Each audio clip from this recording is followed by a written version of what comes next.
Welcome, everybody, to A Little Perspective. This is your host, Pranav, and this is your host, Nikhil. We were very fortunate to have Jacqueline Tisher on our podcast. Jacqueline is the founder and CEO of Hope's Home, Canada's very first medically inclusive childcare. Today's podcast is going to be a roller coaster of emotions. The journey that Jacqueline has been was really heart-touching and inspiring for all of us. And I hope this podcast really leaves you with a little perspective.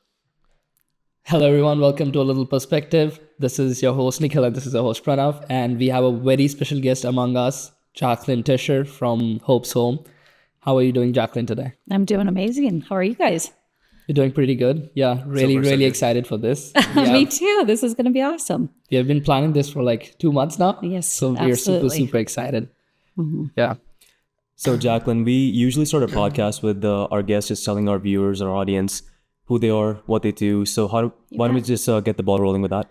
Sure. Well, my name is Jacqueline Tisher, and I'm the founder and CEO of Hope's Home. And at Hope's Home, we care for children with complex medical needs, and we do that in two main programs. One, we care for our children in our early learning and childcare centers. So what that is it's childcare for parents so that they can go to work, have a day off. But what's unique about Hope's Home is we have nurses right on staff to take care of those children with life-threatening illnesses, those children with such complex medical needs that can't attend any other daycare. And what's also unique is we take the whole family. So we're an integrated, medically inclusive childcare center. So the siblings of the child with complex medical needs can also attend, giving the whole family a break and access to childcare for those parents. Our other program is that we have long-term care or supportive living homes for children with complex medical needs. And we offer these services across the province of Saskatchewan. We're here in Regina, Prince Albert, Saskatoon, and out in Warman. So that's what we do. And that's a bit about our programs and what I do at Hope's Home. That's awesome. Yeah. And it's such a unique and I would say like something that is going to boost the community, and like you're doing so much for the people that don't have access to like such facilities, and you making that is like so remarkable. So we just want to thank you on behalf of like everybody for that, first of all. No, thank you so much. I appreciate that. 100%. So how did this idea come to be? Well, Hope's Home started 18 years ago, and as the founder, it's a very personal journey. Right. Why I do this. And so to start with, the main reason why is because I'm a mom. Right. Even though my profession is I was a pediatric intensive care nurse and neonatal intensive care nurse, the most important role I've ever had in my life is being a mom to my 9 kids. And my oldest daughter was born with spina bifida and hydrocephalus. And Acacia really introduced me into that world of having a child with special needs, having that child that had to spend so much time in the hospital. And Acacia spent 2 of her 18 years in and out of the hospital. She had 18 surgeries before she passed away just after her 18th birthday. So sorry about that. Yeah, me too. Thank you. I miss her.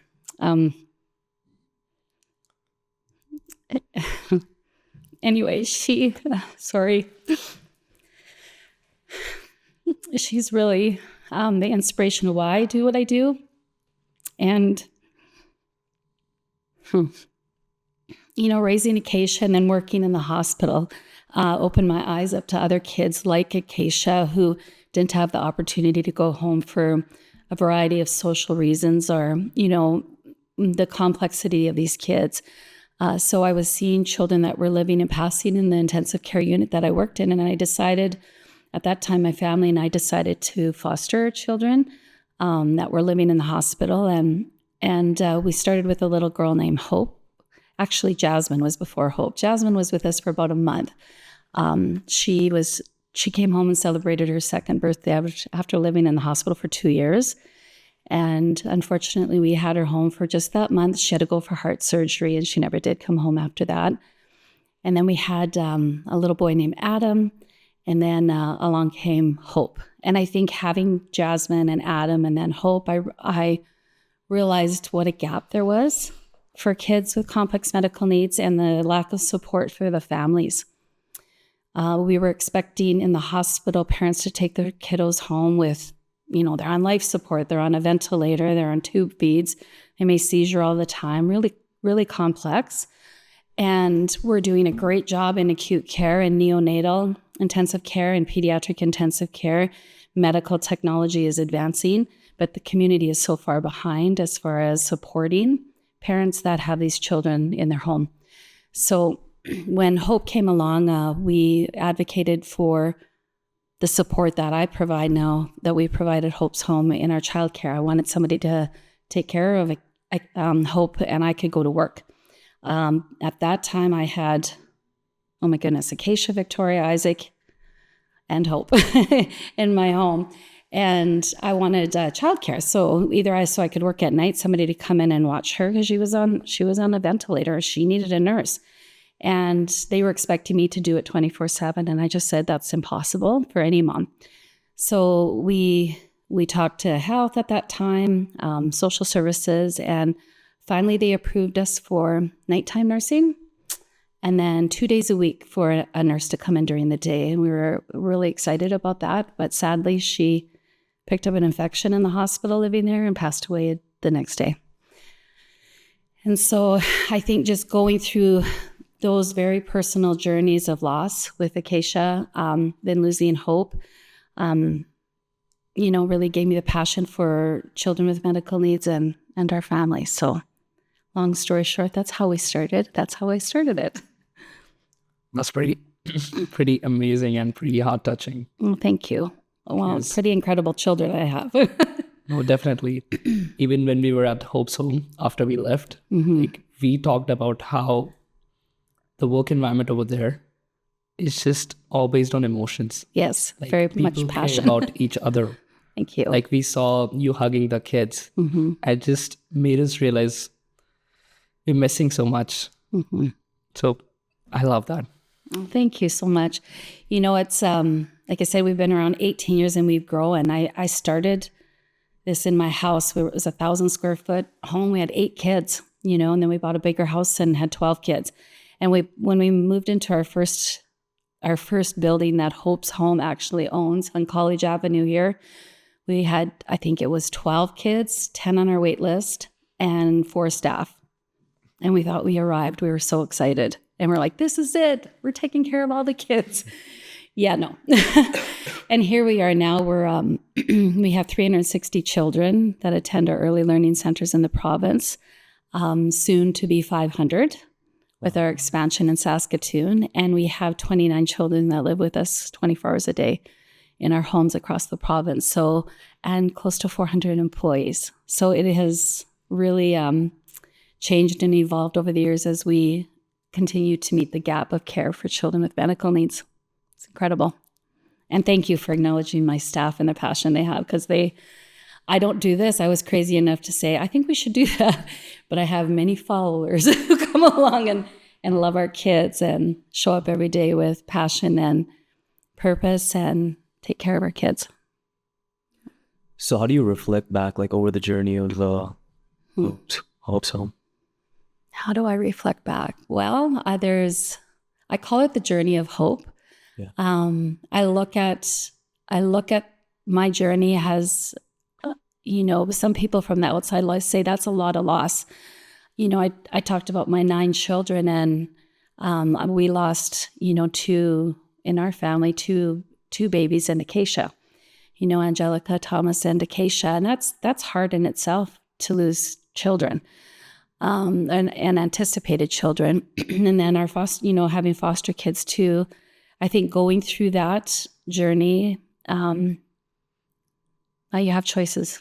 I had a choice as a mom. I could have got really sad, angry, bitter, and locked myself away and been depressed. And that, that's a choice. And I chose to do something different. I thought, this is happening for a reason, and I want to make the world better. So each day when I put my feet on the ground, and some days I'm sad and crabby and depressed because life is hard, but I want to really make a difference in the world. I want to choose to, follow my passion and really make it my purpose. And that doesn't make it easy, but it does make it incredibly wonderful to make a dream come true like Hope's Home. It's incredible. So along the journey, of course, like you've achieved so much, you've made such a big impact. In my opinion, like success equals how much impact you've made around the world. And you've made so much impact. It takes a lot of toll on a person. Yes. You must have had days where you're not even sure if you can continue this. Yes. How do you Yesterday. continue over Were you that? around me yesterday? I was like, oh, I'm so tired. I'm so tired. But yeah, how do you move forward? How do you go for that? You know, I'm human and I get tired. So a couple things I try to do when I realize that. I've had to learn how to breathe because I as soon as I'm overwhelmed, I hold my breath a lot. So I try to learn to take deep breaths. I really try to be aware of my time that day. Like, what am I doing that's causing me to be so wound up or anxious or sad or frustrated? And you have to give yourself permission to not be on all the time. So on my off days, like yesterday, after being gone for 7, I come home and I'll, take a nice bubble bath, reflect, probably have a glass of wine, crawl in my bed, and just either read or, I tend to try to think about, okay, what's bothering me and write it down, journal it or prepare for what I need to do next. So I think the biggest thing is giving your permission to take a break and giving myself permission to not be on all the time and to be okay when it's a bad day, because we're human and I'm human too. Yeah, I would say that. And I'm not always really good at it, but that's what I try to tell myself to do. Yeah. And speaking of reading, like you mentioned that that's like something that you relax yourself with. Mm-hmm. And I know we talked about this before as well. When is the book coming out? I knew you were going to ask me that. So I've been, working on a book for a couple of books for a few years. And you know what? I believe you have to live with intention and purpose, and you have to plan to make those things happen. So I am working on that right now. I'm hoping this year I'll get the first one published. So they're called The Journey of Hope. And right now I'm working on the first book, which is called Before There Was Hope. Yeah. So hopefully in 2024, we'll see something. I need some time to do it, though. I'm busy expanding in Saskatoon with Hope's Home right now and raising a bunch of money up there. So working on it. Thank you. So in our last meeting, you mentioned that you're a very spiritual person. Yeah. Right? Mm-hmm. How does that look like? And how do you get into spirituality? Mm-hmm.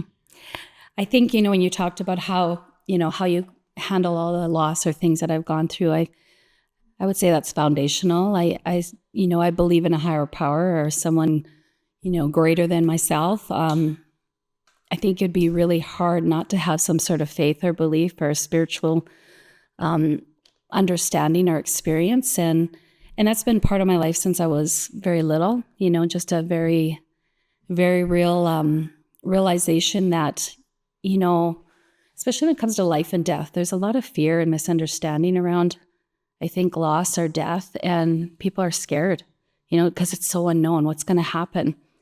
And I have a peace in my heart, and I have always had since I was quite young, that it's whatever happens is going to be okay. There's no fear around it for myself personally. And that's my own personal journey, because I believe in something greater than myself. And whether it's, you call it God or universe, I've always said God.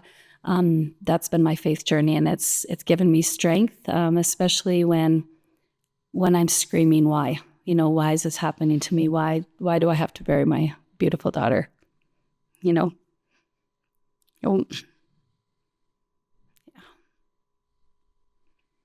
We deal with so many kids. Like this last year, I've been at Hope's Home. We lost five kids, and that's hard to do that. It's hard for my staff, and you have to find something bigger than yourself to be able to do that, I believe. So I would say my spiritual journey makes me strong.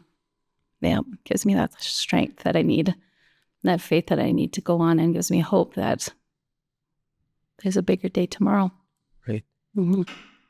No, but speaking of that too, I feel like some days you just have to let them out. Yeah. Because, and I understand like you have to be tough at certain points. You can't break down easily, but some days you have to let the tears out. You do. 100%. Yeah.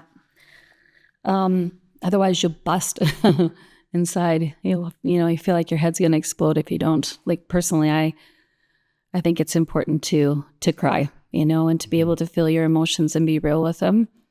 You'll never guess what Jackie's thinking or feeling. Yeah. That's for sure. Because my emotions I wear on my face, on my sleeve, as they say. Yeah. And I want to ask you this one question. Like you mentioned that you believe in like God. Yeah. So the days when you feel like are really, really dark. Mm-hmm. So is God the power that you look up to, or like who's that one person that you just rely on that, okay, I'm stuck. I can't go forward with this. I need somebody's help. Who do you ask for help? Well, I would say I would meditate and, pray and reflect. But honestly, I am very connected to my people. Yeah. So my mom and I are very close. She's my best friend and she's my mentor. She's my hero.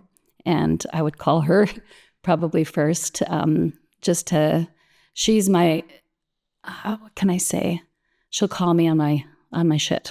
She's the one who will say, Right. is this okay, Jackie? Or, are you heading in the right direction? And if I'm having a hard time or a celebration, she's the first person I call. And my daughter, Victoria, and Isaac, I would say my kids. I'm lucky to have such strong family, and people around me that love me that way. And like I said, my mom, she's my mirror. She'll call me out on things and say, and challenge me, but also always encourage me. It's amazing. So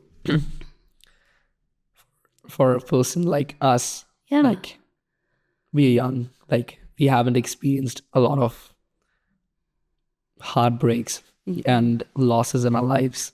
Is there any advice you have for us? I think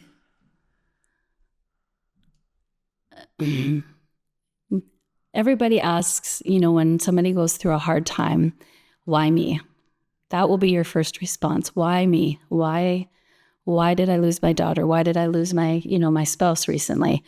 Why me? And you can reflect on that. And then I always ask myself, why not? Why not me?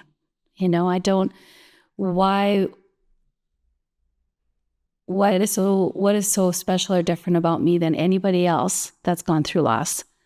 And then I look at what I'm going to do with this experience. I'm going through this for a reason, and life isn't predictable. And when you're young, I remember we're going to have got married, or we're going to have 2 kids, and it was going to be perfect, and I was going to be a nurse, and he was going to have a professional job. And you know what? We had Acacia and things changed.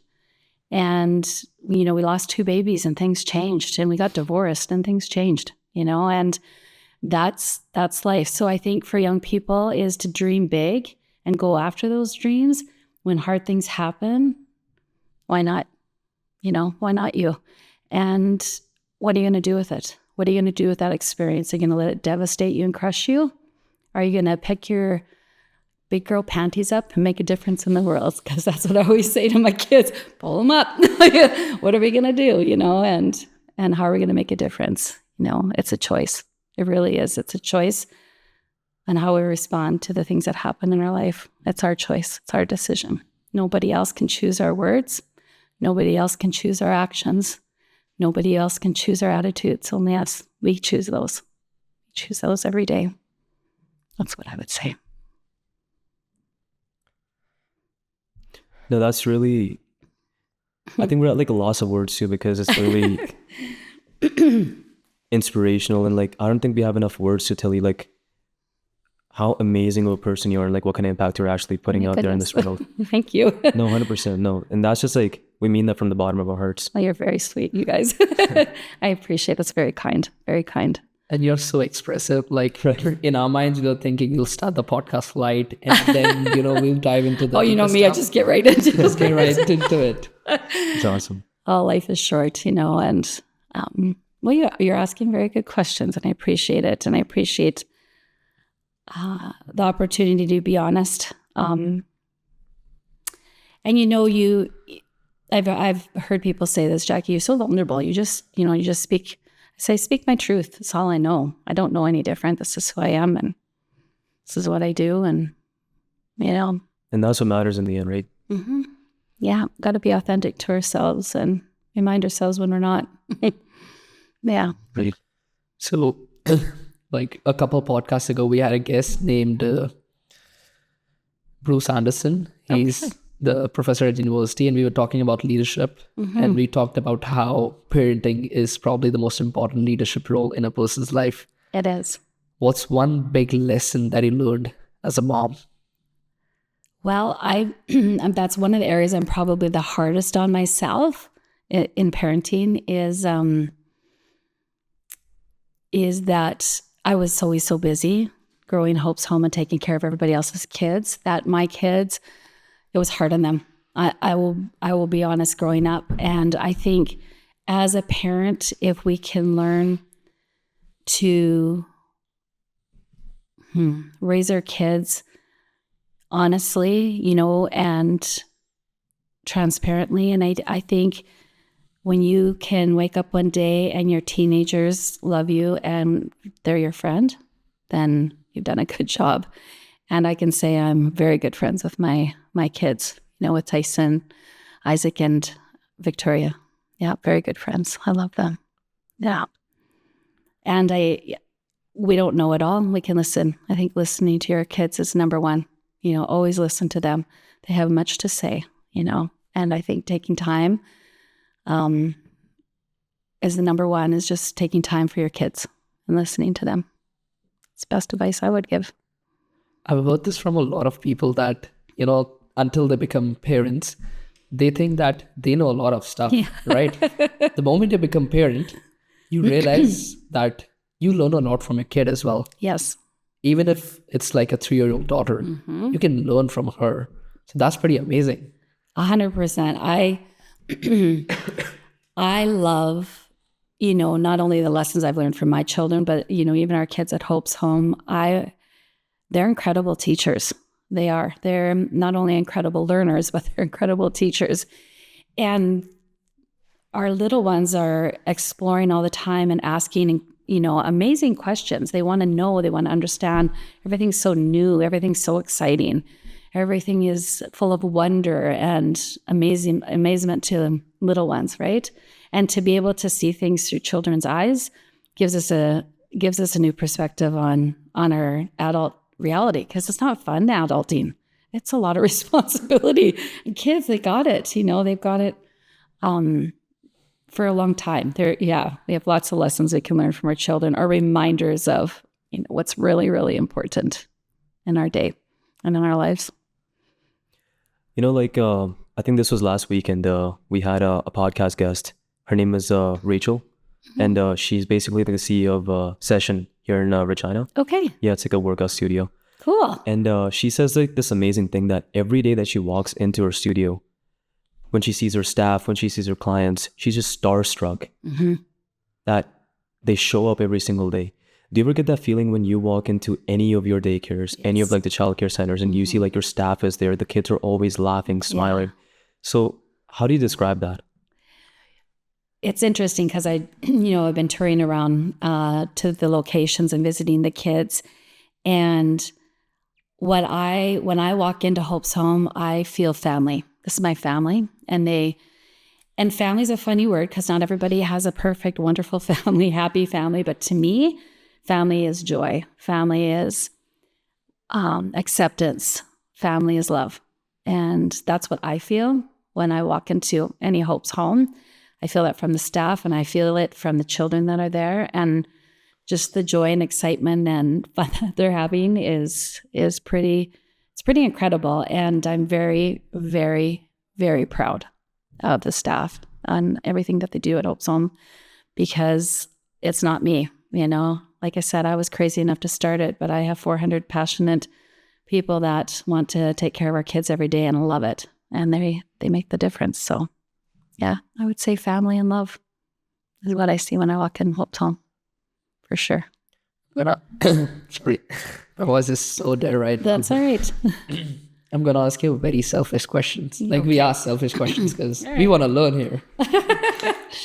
So when you were growing up and you were like around our age, did you have somebody to look up to? Did you have like an idol? An idol? Like a mentor? Mm-hmm. Like I mentioned, my mom, you know, I would definitely say she's my closest. You know, I think back, I grew up in a really small town. You know, there was 1,000 people and on a farm, you know, and so my grandmother, I lived with my grandmother on and off to help with her, you know, take care of her and just to be a companion. Plus I liked staying in town and she lived in town, so it was easier for all the activities I was involved in. So I would say definitely my grandma and my mother. And, you know, I think back even to teachers that I'm still connected with today that, you know, taught me different lessons growing up. And, you know, I think about my dad. He, you know, when you're growing up, your daddy's little girl and stuff. And he's always been so proud of me and proud of all my accomplishments and that. And I think he was one that probably taught me, you know, he was pretty strict, but you know, what was right and what was wrong. And, you know, and yeah, I would say my family. And we know they had a huge impact on me. And I can think of various teachers that I remember the lessons from being a little girl, you know, and I remember every teacher, different lessons that I learned from them. So yeah, I had a really good childhood. I did. It was a very positive one. And yeah, adulting's been hard. But my childhood was great. Yeah, it was easy. It was so easy. Lived on a farm, rode horses, worked in the bowling alley, had a little church that we went to. I was a preacher's daughter. You know, it was an easy life. Yeah. Did I answer your question? Oh, it did. Yeah. Yeah. Yeah. But I feel like adulting has been hard for you. Mm-hmm. I guess that's why you've made such a big impact. Because I read this quote somewhere that you cannot wish for an easy life and a strong character. Yeah. It's either or. Like my dad used to say when I was like 10 years old, he used to tell me that to shine like a sun, first burn like a sun. So you have to go through those hardships You do. to make such an impact. You do. And it's commendable what you've done. Like I can't say 1,000 times, it will be less. Thank you so much. You know, I think, you know, I talk about how loss being a big part of my journey, and that started. People, like children grow up and their grandparents die or great grandparents, and that's their experience. That's the pretty normal for you know, children, young adults. That all of a sudden their first losses are the elderly in their life. That wasn't my experience ever. Like even in high school, you know, my first boyfriend, the first boy that kissed me, he ended up being, he had a brain aneurysm on his motorcycle. Like I was 14, he was 16. It wasn't like, it's just been marked with profound loss. And, you know, you know, then, like I said, what I've talked about with my children and stuff, and then my spouse recently, you know, it's just, it's a different journey, but it molded me to who I am today, makes me who I am. So I can't be upset about it, you know, I can't. Gotta accept it. Yeah. And you know, speaking of adversity here, that, like you mentioned this at the start as well, that really does take a toll on people. And in the end, you have a choice. Either a choice to come out stronger or just curl up in a ball. Yeah. So if an adult, not just like a kid, like we were talking about like our age people, but like if an adult comes up to you and asks like advice about adversity and how to get through it. Because I have to say you're one of the most strongest women I've ever seen. Oh, thank you. Who've made such a huge change. Like, what piece of advice would you give to adults? Same. Yeah? Yeah, it's a choice. Like I believe, yeah, I would say the same to the children as I do the adults. We have a choice with adversity and what we're going to do with it. We have a choice with our trauma and with our with our grief and how we respond to it, and to give ourselves permission to have hard days. That's what I would say to them. Yeah, for sure. Do you think it's easier for children to like mold their ways in adults, because a child is basically learning as they grow? But adults basically have like, and I can't speak behalf of like everybody, but like some adults have like their ways cemented. Yeah. Do you think you've seen seen those people like that too? So how would you deal with that? I think with children, because it depends. Children are so sensitive, and depending on what kind of trauma it is. As adults, we really need to take care of our children and make sure we're aware of how they're responding, especially in grief and loss, because it's a different experience for them. They're going through the same stages of grief, but their maturity level, right, and how they're going to handle it. Adults are funny. They, like you said, they can respond very stoic and, I'm fine and all of that. It's a little bit more of a logical than completely emotional, like children, some of our children and how they'll respond. So I think being aware that children are going to respond different with grief, different with trauma, and as adults, our responsibility is to take care of them and make sure they're okay, and not assume that if they look okay and they continue on, that they're okay. Trust me, we do lots of work with children and get outside help for our kids when it comes to grief and loss, because when they live in a home and they have, someone else in their home that they've lived with for years and years that passes away, it's going to have an impact on the 5-year-old and the 7-year-old or the 4-year-old. So I think being aware of that. With adults too, we, like within Hope's Home, because it is part of what we do, making sure you provide those supports for our staff, especially, and for the families. And a lot of that, it's counseling or, psychology and giving, like I said, people permission to respond how they need to respond. And nobody's the same. Nobody is. We will go through the stages of grief. And I think back of the losses I've had and how with Acacia, I jumped right to acceptance, and I went back to work right away. It was not okay for me to be back to work that soon. It was literally a few weeks. And I was like, I'm fine. I was not even close to being okay, and it took a couple years before I actually was, and you're never okay. You're never really okay. You're always going to carry that loss with you, that impact in your heart. Yeah. You're just different. You're never okay. Yeah. This is probably a little off topic, but do you believe in the idea of a soul or something as after You're death? just going right there, aren't you? Yes, I do. I do. I think, and my belief has changed over the years too. But Right. Like I said, I've always had a belief in something greater, and I had my own death experience as a child for myself as a 2-year-old, and I have a memory of that experience, and so I've always believed, like I went someplace and I was with children and it was beautiful, and and I had no reason not to believe that was real in my mind, and I can still see it to this day.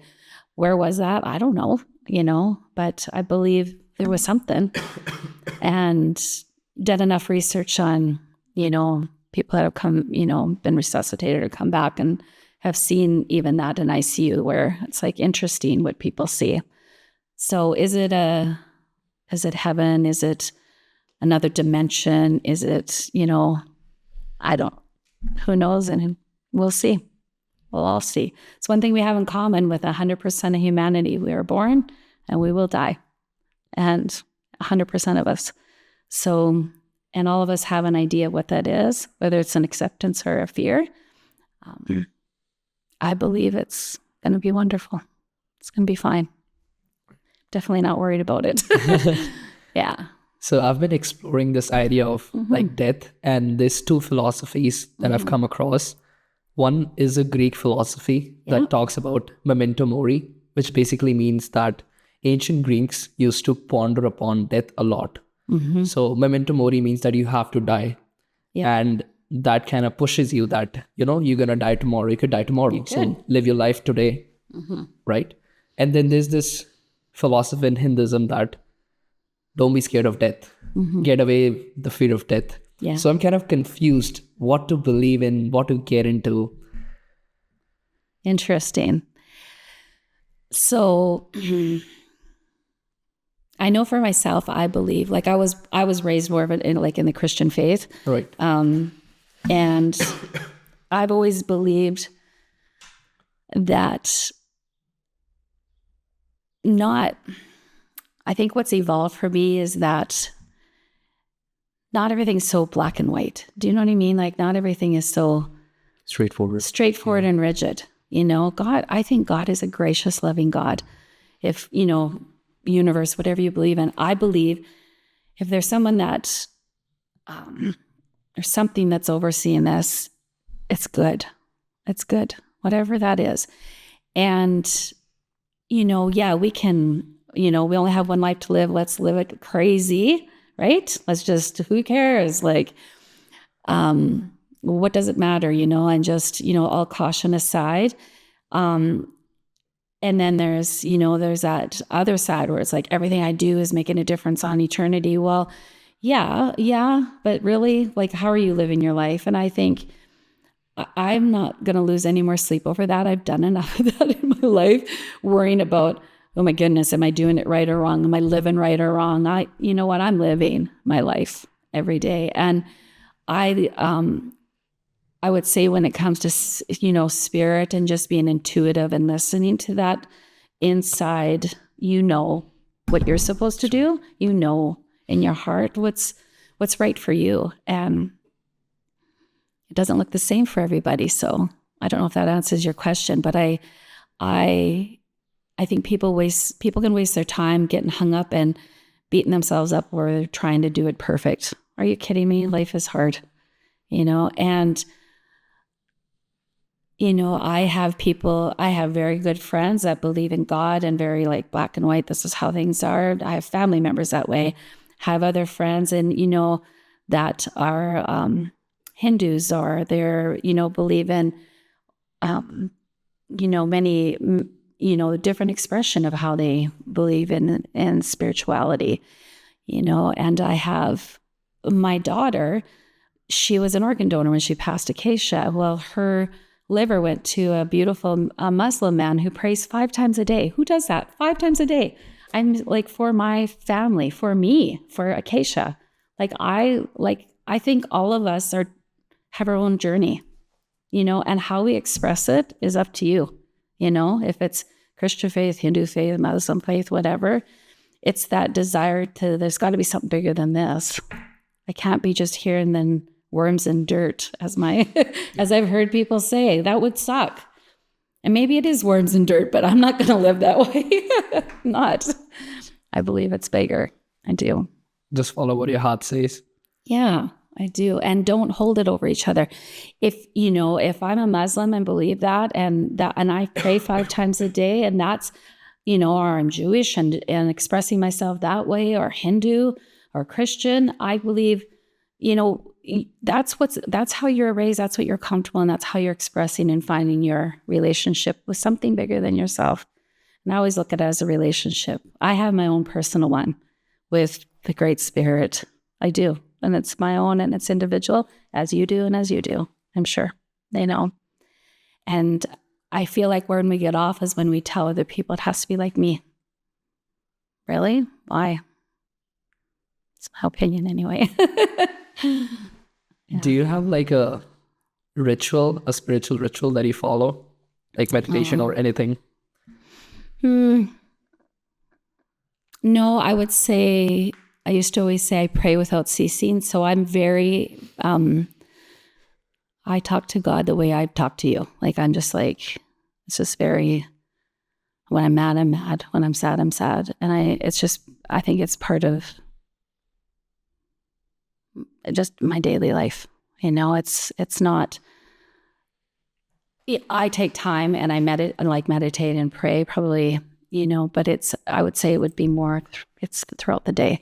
If I think of something, or like my friend today who's having health issues, I'm like, God be with her, or my friend who's having, some other struggles, that's how I talk to God. I don't do it real formal. Not like when I was young. It was different because I was in church every Sunday, every Wednesday, every Friday. It was different. I don't attend anymore. That's just where I'm at today. And I feel like that's how it should be. Mm-hmm. Like having that friendly, like father-daughter type of like relationship. Very much. Because I feel like, say for example, that you're talking to your mom or to your dad, you're not going to be formal. Right, you're not. You can express how you are, like, I'm mad at this, I'm mad at that, and they will never leave and you. trust me, he hears about it. No, trust me, yeah. Or she, or they, right? Oh, yeah. And your mom, your dad, they never leave you. They're always by your side. They'll just be like, yeah, talk to me, express to me. I want to hear your problems. Yeah. And we'll find a solution together. Yep. And when you talked about, like, when you said about, like, religion as well, and, like, how you, like, your faith and your belief, I personally think that in the end, it all boils down to like integrity. Yeah.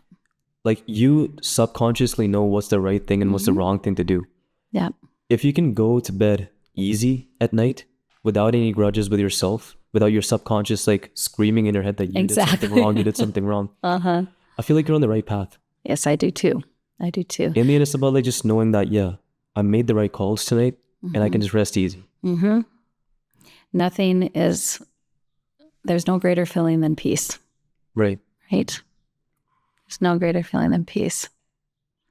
And when we're not following what we're supposed to follow, we don't have peace. And when we don't have peace, we best open our eyes and our hearts and listen and figure out why. Because there's no greater feeling than peace. Yeah.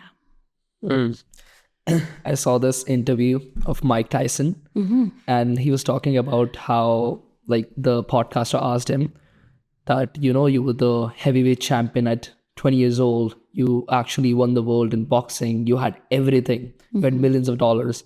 And Mike Tyson said that, I didn't like myself back then. No. The best time I had was in prison. Why? Because I had peace. Because it's not about money. It's not about the fame. That's right. You just want to give it away. Yeah. It's all about peace. Because how are you feeling at the end of the day? That's what matters in the end. It's so true. It is so true. And we're so, life is hard, we're driven by our jobs. We might be driven by religion, and we might be driven by, success or money or power. No, what's really important, we don't take any of that with us. Yeah. I don't know. I'm passionate about people. I'm driven by people. And yeah. And I like to live at peace for sure. That's awesome. So to like take it into like a different direction, how about we talk about Saskatoon? First of all, congratulations. Oh, thank you. That is such an insane feat. It is. It's exciting. Right? How's the journey been? Well, it's incredible. So Saskatoon, what's happening up there is we're in the middle of a capital, hopefully coming to the end of a capital campaign. Okay. $8 million raising for 2 early learning and childcare centers that we're opening up on Fairmont Drive in Saskatoon for 144 kids. So excited. So we're just starting to, just going to be onboarding staff and then interviewing all the parents and that, getting them ready to start this fall. Slowly, enrolling the kids, and we'll open the first 90 spaces. And then next year we'll look at the other 54 spaces that we have. So, because that's a lot of staff and a lot of children to bring into Hope's Home, but we're very excited. Saskatoon's been patiently waiting for Hope's Home for over 8 years. 8 years? Well, they announced funding for us 8 years ago for us to open an early learning center there. And 2 barriers. One, we could not find a building that really met our needs. It was very expensive, as it still is. So that hasn't changed. It's even gotten worse. But I think the biggest barrier at that time was we had expanded across the province without funding for nursing. And so Hope's Home, what's unique about it is we care for kids with medical needs and we have nurses on staff, but we are still the only early learning center in Canada as a licensed childcare center that has full-time nursing on staff and take this level of complexity in our centers. So we've had to fundraise for a lot of those unique programs, whether it's the nursing, physiotherapy, or sensory, and we'd fundraise $1 million a year. And a lot of our goals till 4 years ago, we had to raise like $600,000 to pay our staff and meet the gap in the funding. Then coming out of COVID in 2022, the federal government recognized what we're doing and the unique services we provide with the nursing on staff. So they came forward and through the Ministry of Education are going to pay, or they are paying our nurses now, our current nurses, and then the nurses that will be onboarding here in the Saskatoon. So with that, it was a lot easier to go find a building, run a capital campaign, and we'll be opening very soon in Saskatoon. Let's go. Yay! That's awesome. That's awesome. It's very exciting. Mm-hmm. That seems like a very, difficult for sure.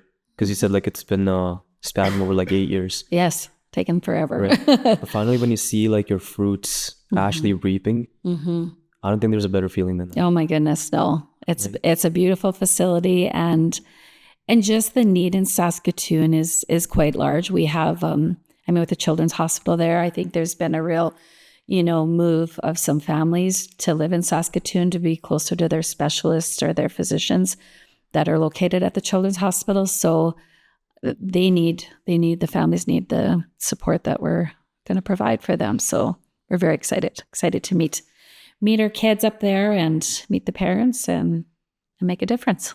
That's awesome. Good. So towards the end of our podcast, we do a rapid fire round. Okay. I'm going to ask you 3 questions. Okay, go. I'm going to ask you 3 questions. And you just have to answer in like short, brief, 1 word, 1 sentence. Okay. I can do this. Start us Wanna off? go? Yeah, you start us off. Okay, sure. If you had to make 1 rule that every person in the world had to follow, what would it be? I know my voice is funny. Oh my gosh, there'd be probably 3, but be kind. Be kind. Pretty straightforward. Be kind. I would say share and hug everybody, but it's more than, 1 rule. But yeah, be kind. I think everybody is kind and make a difference in the world. Okay, go. So what are you most grateful for in your life? Oh, my family. Yeah, my family. Very grateful. What? Sorry. It's okay. What's something you didn't value earlier, but now you really, really do? That I valued earlier and now... That you didn't Something you value? didn't value I earlier, didn't but now value. you actually do. Oh my gosh. Time. Yeah, I took time for granted a lot. And I value it with every ounce of my being. Time. If you could talk to your 20-year-old self, what's that one piece of advice you would give younger Jacqueline? Don't take yourself so seriously. Yeah, I would tell her a lot. I think, yeah.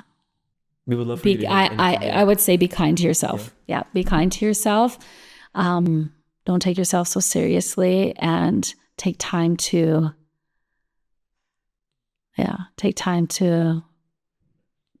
I don't know, to relax, for goodness sakes.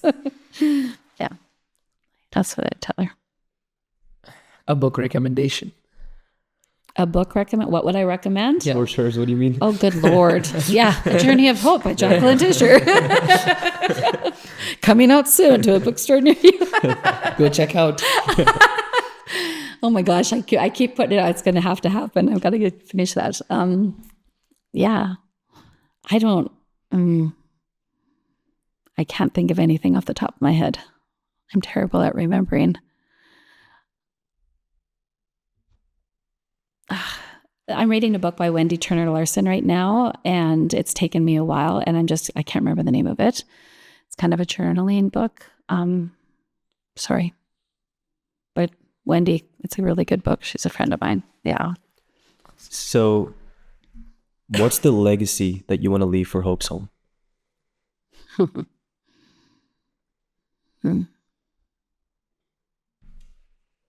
I'm supposed to be rapid. What's the legacy? I want to be remembered as someone who loved them unconditionally.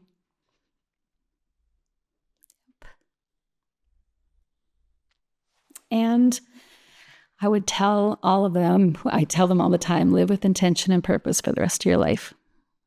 Yeah, make a difference. I think that's a perfect end to a podcast. Thank you. Thank you so much, Jacqueline, for being with us. We really, really appreciate it. Thank you for having me. I really, really appreciate it. Didn't know we'd talk about all of that.